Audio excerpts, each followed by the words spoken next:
Locatee is the workplace analytics solution that provides meaningful insight to help you make better corporate real estate decisions. In this video, we'll show you how to determine if you can place a new team in a space. When you need to find space to place an additional team in a building, you may want to start by examining the utilization of areas currently assigned. For this example, let's see how office usage has been across the past year.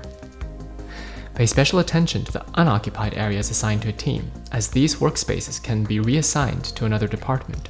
You can spot optimization potential by looking at the metric free at peak. This metric reflects how much space is still available during peak office occupancy and thus could be reassigned. Let's say you needed to cater to a team of 20 people. To accommodate them, you're looking for any spaces with a free at peak of greater than 20.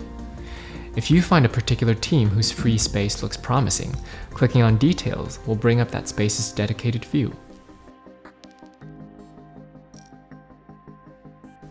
Each space comes with its own heat map, which visualizes usage frequency on a color scale.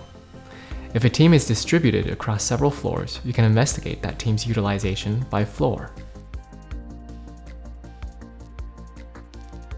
Seldomly used areas are shown in blue, so be sure to look for the bluest areas. And there you have it. At any time, you have the data at your fingertips to support your decisions on space reassignment and redistribution.